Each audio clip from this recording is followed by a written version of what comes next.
அப்போ summary of stages நம்ம வந்து கிளாசிக்கல் ப்ரொடக்ஷன் ஃபங்க்ஷன்ல 3 ஸ்டேஜ் பார்த்தோம் இல்லையா, அந்த 3 ஸ்டேஜோட சம்மரி தான் இது. சுபாரெட்டி புக்ல ரொம்ப தெளிவா ரொம்ப அழகா கொடுத்துருப்பாங்க. இன்னொரு கான்செப்ட் என்னன்னு பாத்தீங்கன்னா, நம்ம டிபிபி ஏபிபி எம்பிபி 3 கர்வ் பார்த்தோமா, இதுல இந்த டிபிபி ஏபிபி 2 கர்வுக்கு மட்டும் சில இண்டிகேஷன்ஸ் இருக்கு. அதாவது டெக்னிக்கல், இந்த கடைசி வார்த்தை இருக்கு பாருங்க, கடைசி லைன், அதுல என்ன சொல்றேன் அப்படின்னா, technical efficiency of variable resource, technical efficiency of fixed resource. ஓகேவா, இது 2 கான்செப்ட் இருக்குப்பா. ஒன்னும் இல்ல, டிபிபி கர்வ் எப்படி இருக்கோ அந்த கர்வ் தான் வந்து பிக்ஸ்டு ரிசோர்ஸை இண்டிகேட் பண்ணும். புரிஞ்சா? டிபிபி கர்வ் தான் வந்து பிக்ஸ்டு ரிசோர்ஸை இண்டிகேட் பண்ணும். அதே ஏபிபி கர்வ் வந்து டெக்னிக்கல் எஃபிஷியன்சி ஆஃப் வேரியபிள் ரிசோர்ஸை இண்டிகேட் பண்ணும். அப்போ எங்கெல்லாம் ஏபிபி ஏறுதோ அங்கெல்லாம் technical efficiency of variable resource ஏறும். எங்கெல்லாம் ஏபிபி இறங்குதோ அங்கெல்லாம் technical efficiency of variable resource இறங்கும். ஓகேவா? அதே மாதிரிதான் டிபிபிக்கும். எங்கெல்லாம் டிபிபி கர்வ் ஏறிக்கிட்டு இருக்கோ அங்கெல்லாம் technical efficiency of fixed resource ஏறிக்கிட்டு இருக்கும். எங்கெல்லாம் டிபிபி இறங்குதோ அங்கெல்லாம் technical efficiency of fixed resource இறங்கிட்டு இருக்கும். அப்போ டிபிபி அப்படின்னாலே பிக்ஸ்டு ரிசோர்ஸ் கூட அசோசியேட் பண்ணிக்கோங்க, ஏபிபி அப்படின்னாலே வேரியபிள் ரிசோர்ஸ் கூட அசோசியேட் பண்ணிக்கோங்க. ஓகேவா? ரைட். இப்போ ஸ்டேஜ் 1, 2, 3 அப்படின்னு சொல்லிட்டு 3 ஸ்டேஜஸ் இருக்கு இல்லையா. ஃபர்ஸ்ட் ஸ்டேஜ்ல வந்து எங்க ஸ்டார்ட் ஆகும் அப்படின்னு ஆரிஜின், அதாவது 0ல இருந்து ஸ்டார்ட் ஆகும். எங்க முடியும் ஃபர்ஸ்ட் ஸ்டேஜ் அப்படின்னா எம்பிபி இஸ் ஈக்குவல் டு ஏபிபிங்கிற இடத்துல முடியும் நம்ம பார்த்தோம்ல. அப்போ MPP is equal to ABP இருக்கிற இடத்துல இன்னொன்று நம்ம என்ன பார்த்தோம், ஏபிபி மேக்ஸிமமா இருக்கும் அப்படின்னு பார்த்தோம். ஓகே, ஸ்டேஜ் 2 எங்க ஸ்டார்ட் ஆகும்னு பாத்தீங்கன்னா எந்த இடத்துல ஏபிபி மேக்ஸிமம், அதாவது MPP is equal to ABP, அதே ஸ்டேஜ் அந்த இடத்துல தான் ஏபிபியும் மேக்ஸிமமா இருக்கும் இல்லையா. சோ அந்த இடத்துல தான் ஸ்டேஜ் 2 ஸ்டார்ட் ஆகும். அங்க இருந்து எம்பிபி 0 ஆகுற வரைக்கும் வந்து அந்த ஸ்டேஜ் வந்து நமக்கு முடியும். அடுத்து ஸ்டேஜ் 3, எம்பிபி எந்த இடத்துல 0வா இருக்கோ, எம்பிபி அந்த இடத்துல 0னா அந்த இடத்துல தான் டிபிபி மேக்ஸிமமா இருக்கும். ஓகேவா? சோ அந்த பகுதியில இருந்து ஸ்டேஜ் 3 ஸ்டார்ட் ஆகும்னு சொல்றாங்க. ஓகே, இப்போ ஒரு கர்வ் எப்படி இருக்கும்னு பாக்குறோம். டிபிபி வந்து இன்க்ரீஸ் அட் இன்க்ரீசிங் ரேட், ஏறுமுகமா ஏறும். எங்க வரைக்கும் ஏறும் அது ரொம்ப முக்கியம். பாயிண்ட் ஆஃப் இன்ஃப்ளெக்ஷன் வரைக்கும் தான் ஏறும். ஸ்டேஜ் 1க்குள்ளேயே டிபிபி கர்வ் 2 மாதிரியே நம்மளுக்கு வந்து முகம் காமிக்கும். ஃபர்ஸ்ட் பாயிண்ட் ஆஃப் இன்ஃப்ளெக்ஷனுக்கு முன்னாடி ஏறுமுகமா ஏறும், பாயிண்ட் ஆஃப் இன்ஃப்ளெக்ஷனுக்கு அப்புறம் இறங்கு முகமா ஏற ஆரம்பிச்சிடும். அப்ப ஸ்டேஜ் 1க்குள்ளேயே அது வந்து 2 மாதிரியா மாறும். ஸ்டேஜ் 2ல என்ன ஆகும்னா ஒரே மாதிரி தான் இருக்கும், அதாவது டிக்ரீசிங் ரேட்லயே தான் இன்க்ரீஸ் ஆயிட்டு போகும், இறங்கு முகமா தான் ஏறிட்டே போகும் ஸ்டேஜ் 2ல எண்ட் வரைக்கும். ஸ்டேஜ் 2க்கு அப்புறம் ஸ்டேஜ் 3ல என்ன ஆகும், கீழே சரிய ஆரம்பிச்சிடும். அப்ப டிக்ரீஸ் அட் டிக்ரீசிங் ரேட். இப்போ எப்பவுமே இதை படிக்கும் போது அந்த கர்வ் நல்லா ஞாபகம் வச்சுக்கோங்க, ஆட்டோமேட்டிக்கா உங்களுக்கு அது வந்துடும். ஓகே, அடுத்து ஏபிபி. ஏபிபி கர்வ் எப்படி இருக்கும்னு பாத்தீங்கன்னா ஸ்டேஜ் 1ல வந்து increases through the stage. Okay, first குட்டியா ஆரம்பிக்கும், எம்பி கீழே இருக்கும், அப்புறம் அந்த குட்டியை கொஞ்சம் கொஞ்சமா ஏறி அந்த ஸ்டேஜோட முடிவுல தன்னோட மேக்ஸிமம் அட்டெண்ட் பண்ணிடும் ஏபிபி. அந்த பாயிண்ட்ல தான் என்ன சொல்லிருக்கோம், எம்பிபி இஸ் ஈக்குவல் டு ஏபிபின்னு சொல்லிருக்கோம். அடுத்து ஸ்டேஜ் 2 என்ன ஆகும் அப்படின்னா ஏபிபி சரிய ஆரம்பிச்சிடும். ஏன்னா அதோட மேக்ஸிமம் அந்த ஸ்டேஜ் 2வோட ஸ்டார்டிங்லயே அது அடைஞ்சிருச்சு இல்லையா. அப்போ அந்த ஸ்டேஜ் 2க்குள்ள என்ன ஆகும் அப்படின்னா அது சரிய ஆரம்பிச்சிருக்கும். அடுத்த ஸ்டேஜ் 3லயும் அது சரிஞ்சுட்டே தான் போகும். ஆனா நெவர் ஏபிபி எப்பவுமே 0வாவோ நெகட்டிவாவோ ஆகாது, சரிஞ்சுட்டு மட்டும்தான் இருக்கும். சரியா? எம்பிபி எப்போ வரைக்கும் என்ன ஆகும் அப்படின்னா எம்பிபி வந்து ஒரு பாயிண்ட் வரைக்கும் இன்க்ரீஸ் ஆகும். எந்த பாயிண்ட் ஆஃப் இன்ஃப்ளெக்ஷன், அது வரைக்கும் ஸ்டேஜ் 1ல இன்க்ரீஸ் ஆகும். அந்த பாயிண்ட் ஆஃப் இன்ஃப்ளெக்ஷன் தன்னோட மேக்ஸிமம் வந்து அட்டைன் பண்ணிடுவோம். பாயிண்ட் ஆஃப் இன்ஃப்ளெக்ஷன் நம்ம சொல்லிட்டு இருக்கோம் இல்லையா, அது என்னன்னா டிபிபி கர்வ்ல இருக்கிற ஒரு பாயிண்ட் தான் நம்ம பாயிண்ட் ஆஃப் இன்ஃப்ளெக்ஷன் அப்படின்னு நம்ம சொல்லுவோம். அந்த டிபிபி கர்வ்ல இருக்கிற அந்த பாயிண்ட் வரைக்கும் டிபிபி ஏறுமுகமா ஏறும், அந்த பாயிண்ட்டுக்கு அடுத்து டிபிபி இறங்குமுகமா ஏற ஆரம்பிச்சுன்னு நம்ம பார்த்தோம். அப்போ அந்த பாயிண்ட் ஆஃப் இன்ஃப்ளெக்ஷனை நம்ம எம்பிபி கர்வ் கூட நம்ம வந்து கம்பேர் பண்ணி பார்த்தோம்னா அந்த பாயிண்ட்ல தான் எம்பிபி மேக்ஸிமம் அட்டைன் பண்ணிருக்கும்னு சொல்றாங்க. அப்போ அதுக்கப்புறமா என்ன ஆயிடும், எம்பிபி வந்து சரிய ஆரம்பிச்சிடும். அதே ஸ்டேஜ் 2ல என்ன இருக்கும்னா எம்பிபி வந்து ஃபுல்லா சரிய ஆரம்பிச்சு ஸ்டேஜ் 2வோட முடிவுல 0வே ஆயிடும். ஸ்டேஜ் 3ல என்ன ஆகும், நெகட்டிவா போயிடும். ஓகேவா? ரைட். இப்போ எம்பிபிக்கும் ஏபிபிக்கும் என்ன ரிலேஷன் அப்படின்னா ஸ்டேஜ் 1ல எம்பிபி பெருசா இருக்கும், ஸ்டேஜ் 2ல ஏபிபி பெருசா இருக்கும். சரியா? ஏன்னா எம்பிபி தான் நமக்கு மொத்தமா டிக்ரீஸ் ஆக ஆரம்பிச்சது இல்லையா. அப்புறம் ஸ்டேஜ் 3ல ரிலேஷனே இருக்காது, எம்பிபி நெகட்டிவ்ல போயிடும், ஏபிபி சரிஞ்சுக்கிட்டு இருக்கும். ஓகே, அடுத்து எலாஸ்டிசிட்டி ஆஃப் ப்ரொடக்ஷன் எப்படி இருக்கும், ஸ்டேஜ் 1ல கிரேட்டர் தென் 1 இருக்கும், அதோட முடிவுல ஈக்குவல் டு 1 இருக்கும், அடுத்து லெஸ் தேன் 1 ஆனா 0க்கு விட அதிகமா தான் இருக்கும், அந்த ஸ்டேஜ் 2வோட முடிவுல ஈக்குவல் டு 0 ஆயிடும், ஸ்டேஜ் 3ல லெஸ் தேன் 0 ஆயிடும். இது வந்து நம்ம சீக்வன்ஸா எப்படி பார்க்கலாம்னா greater than 1 equal to 1, less than 1 equal to 0, less than 0 இப்படி பார்க்கலாம். அதாவது ஸ்டேஜ் 1க்குள்ள 1ஓட முடிவுல, ஸ்டேஜ் 2க்குள்ள 2ஓட முடிவுல, அப்புறம் ஸ்டேஜ் 3ல இந்த 5 மாதிரியே நம்ம பார்க்கலாம். Greater than 1 equal to 1, less than 1 equal to 0, less than 0 இப்படி நம்ம பார்க்கலாம். அது ஈஸியா ஞாபகம் வச்சுக்கிறதுக்காக நான் சொல்றேன். ஓகே, இப்போ அப்போ ஸ்டேஜ் 1 டெக்னிக்கல் எஃபிஷியன்சி எப்படி இருக்கும் அப்படின்னா வேரியபிள் இன்புட்டோடதும் பிக்ஸ்ட் இன்புட்டோடதும், ஏன்னா 2க்குமே இன்க்ரீஸ் ஆகுது, டிபிபியும் இன்க்ரீஸ் ஆகும், ஏபிபியும் இன்க்ரீஸ் ஆகும் ஸ்டேஜ் 1ல. அதனால ரெண்டுமே நம்மளுக்கு என்ன டெக்னிக்கல் எஃபிஷியன்சி இன்க்ரீசிங்ல தான் போகும். ஸ்டேஜ் 2ல என்ன ஆகும்னு பாத்தீங்கன்னா வேரியபிள் ரிசோர்ஸோட மட்டும் டிக்ரீஸ் ஆகும். ஏன்னா ஏபிபி கர்வ் வந்து டிக்ரீஸ் ஆயிட்டு இருக்கும். பிக்ஸ்ட் ரிசோர்ஸ் வந்து இன்க்ரீசிங்ல தான் இருக்கும். ஏன்னா டிபிபி கர்வ் வந்து இன்க்ரீசிங்ல தான் இருக்கும்.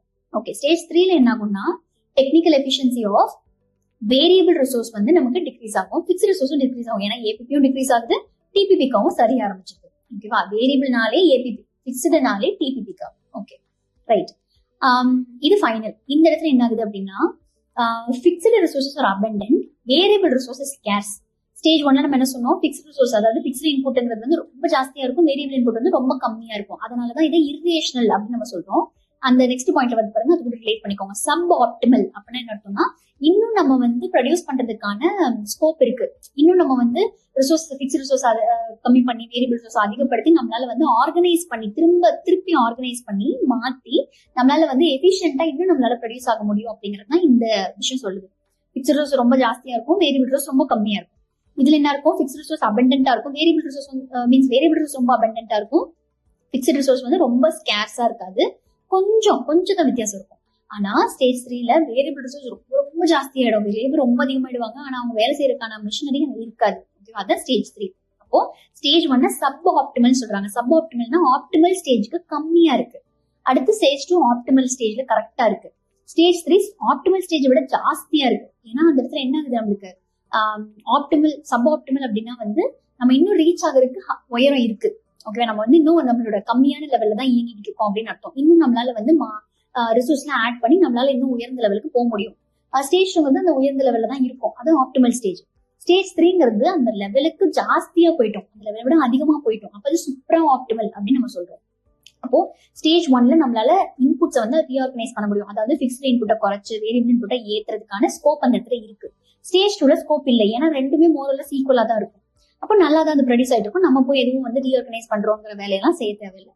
ஸ்டேஜ் 3ல என்ன ஆகும்னு பாத்தீங்கன்னா ரீஆர்கனைசேஷன் ஸ்கோப் இருக்கு. ஏன்னா வேரியபிள் ரிசோர்ஸை குறைச்சிட்டு பிக்ஸ்டு ரிசோர்ஸ் ஆட் பண்ணோம்னா அந்த இடத்துல நம்மளால வந்து நல்ல ப்ரொடியூஸ் ஆக முடியும். அதனால இந்த பாயிண்ட் வந்து என்ன சொல்றாங்கன்னா ஸ்டேஜ் 1 ஸ்டேஜ் 3 ரெண்டுமே வந்து ரீஆர்கனைஸ் பண்ண வேண்டிய தேவை இருக்கு. ஸ்டேஜ் 2ல அந்த தேவை இல்லை. ரீஆர்கனைஸ்னா பிக்ஸ்டு ரிசோர்ஸ் வேரியபிள் ரிசோர்ஸ் இருக்கு இல்லையா, அந்த ரெண்டு ரிசோர்ஸையும் நம்ம வந்து மாத்தி அமைக்கிறது, ஒன்னை ஏத்துறது இன்னொன்னு இறக்குறது, இந்த மாதிரி தேவை எங்க இருக்கும்னா ஸ்டேஜ் 1லயும் 3லயும் தான் இருக்கும். ஸ்டேஜ் 2ல அந்த தேவை இருக்காது.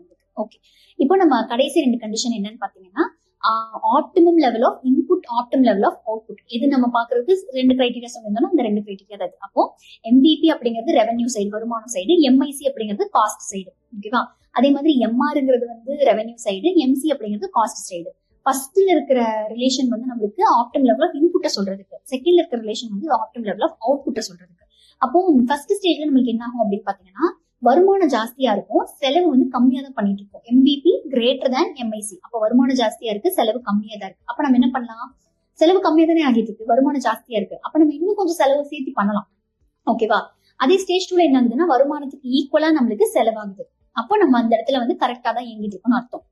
மூணாவது ஸ்டேஜ்ல வருமானத்தை விட ஜாஸ்தியா செலவாகுது, அப்போ நம்ம அந்த இடத்துல வந்து என்ன தப்பு பண்றோம், அந்த இடத்துல நம்ம வந்து குறைக்கணும் அப்படின்னு அர்த்தம். ஸோ எம்பிபி வந்து லெஸ் தேன் எம்ஐசியா இருக்கு அப்படின்னு அர்த்தம். ஓகே, அதுக்கு அடுத்த ஸ்டேஜ்ல பாத்தீங்கன்னா மீன்ஸ் அடுத்த ஆப்டிமம் லெவல் ஆஃப் அவுட்புட்டை டிசைட் பண்றதுக்கான ஸ்டேஜ்ல பாத்தீங்கன்னா எம்ஆர் ஃபர்ஸ்ட்ல வந்து ரெவென்யூ ஜாஸ்தியா இருக்கு வருமானத்தை விட, காஸ்ட்டை விட.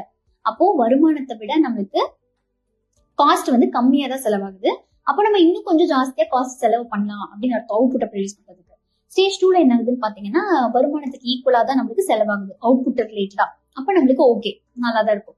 ஸ்டேஜ் 3ல என்ன ஆகுது அப்படின்னு பாத்தீங்கன்னா வருமானத்தை விட செலவு அதிகமாகுது, வரவை விட செலவு அதிகமாகுது. அதனால நம்ம என்ன பண்ணோம்னா நம்மளோட செலவை வந்து நம்ம குறைச்சிக்கணும் அப்படின்னு அர்த்தம். ஓகேவா, சோ இந்த 3 ஸ்டேஜ்லயுமே வந்து இன்புட் அவுட்புட் இது ரெண்டுமே அந்த optimum level of input optimum level of output ரெண்டுமே வந்து சேமான பேட்டர்னை தான் ஃபாலோ பண்ணும். ஃபர்ஸ்ட் ஸ்டேஜ்ல வந்து இன்புட் ஆகட்டும் அவுட்புட் ஆகட்டும் ரெண்டுமே வரவு ஜாஸ்தியா இருக்கு, செலவு கம்மியா தான் பண்றோம், சோ நம்ம இன்னும் கொஞ்சம் செலவு பண்ணலாம், தப்பில்லை. ஸ்டேஜ் 2ல ரெண்டுமே வந்து ஈக்குவலா தான் இருக்கு, இன்புட்லயும் வரவுக்கு ஈக்குவலா செலவு இருக்கு, அவுட்புட்டுக்காகவும் வரவுக்கு ஈக்குவலா செலவு இருக்கு, சோ நம்ம எதுவுமே பண்ண தேவையில்லை. ஸ்டேஜ் 3ல என்ன ஆகுது அப்படின்னு பாத்தீங்கன்னா வரவை விட செலவு ஜாஸ்தியா இருக்கு, இன்புட்டுக்கும் சரி அவுட்புட்டுக்கும் சரி. அதனால நம்ம என்ன பண்ணணும்னா செலவை குறைக்கணும், வரவுக்கு ஈக்குவல் ஆகிற வரைக்கும் நம்ம குறைக்கணும். ஓகேவா, இதுதான் ஸ்டேஜஸ். 3 ஸ்டேஜும் வந்து ரொம்ப ரொம்ப இம்பார்ட்டன்ட்.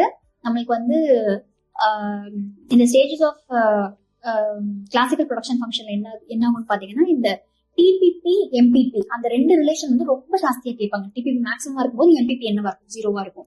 டிபிபி கீழே சரியும் போது டிகிரீசிங்ல இருக்கும்போது எம்பிபி என்னவா இருக்கும், நெகட்டிவா இருக்கும். ஓகேவா? சோ இந்த ரிலேஷன் ரொம்ப ஃப்ரீக்வெண்டா கேட்பாங்க.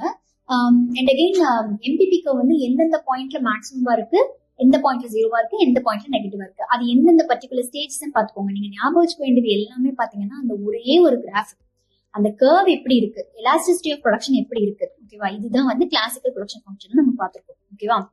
சோ வேரியபிள் ரிசோர்ஸ்னா என்ன, பிக்ஸ்ட் ரிசோர்ஸ்னா என்ன, அது எது கூட அட்டாச் ஆயிருக்கும். பிக்ஸ்ட் ரிசோர்ஸ் அப்படின்னா வந்து டிபிபி கூட அட்டாச் ஆயிருக்கும். வேரியபிள் ரிசோர்ஸ் அப்படின்னா வந்து ஏபிபி கூட அட்டாச் ஆயிருக்கும். ஓகேவா? சோ எந்த ஸ்டேஜ் வந்து பெஸ்ட் அப்படின்னு கேட்டீங்கன்னா ஸ்டேஜ் 2 தான் பெஸ்ட். அந்த இடத்துல நம்ம இயங்கிட்டு இருந்தோம் அப்படின்னா, அந்த லெவல் ஆஃப் அவுட்புட் நம்ம ப்ரொடியூஸ் பண்ணிட்டு இருந்தோம் அப்படின்னா நம்ம ஃபர்ம் வந்து நல்லா இருக்கு அப்படின்னு அர்த்தம். நம்ம வந்து எந்த இதுவும் மாத்த தேவையில்லை. அதே ஸ்டேஜ் 1ல நம்ம இயங்கிட்டு இருக்கோம், இல்லைன்னா ஸ்டேஜ் 3ல நம்ம இயங்கிட்டு இருக்கோம் அப்படின்னா நம்மளோட லெவல் ஆஃப் ஆபரேஷன்ல கொஞ்சமா வந்து நம்ம சேஞ்ச் பண்ண வேண்டியது இருக்கு. அது எது வரைக்கும் நம்ம சேஞ்ச் பண்ணோம் அப்படின்னா ஸ்டேஜ் 1ல இருந்தா ஸ்டேஜ் 2 வரைக்கும் ஏறணும். ஸ்டேஜ் 3ல இருந்தோம் அப்படின்னா நம்ம ஸ்டேஜ் 2 வரைக்கும் இறங்கி வரணும். ஓகேவா? அப்ப அந்த ஸ்டேஜ் 2 தான் நம்மளுக்கு ரொம்ப முக்கியமானது, ஆப்டிமல் லெவல். அதுதான் மேக்ஸிமமா நம்மளால ப்ரொடியூஸ் பண்ண முடிய வேண்டியது. ஓகேவா? சோ இதுதான் வந்து classical production function. Hope you enjoy the class. இதுல வந்து ஏதாவது இன்னும் இம்ப்ரூவ் பண்ணும் அப்படின்னு நினைச்சீங்கன்னா please comment. Thank you so much. Next கிளாஸ்ல மீட் பண்ணலாம்.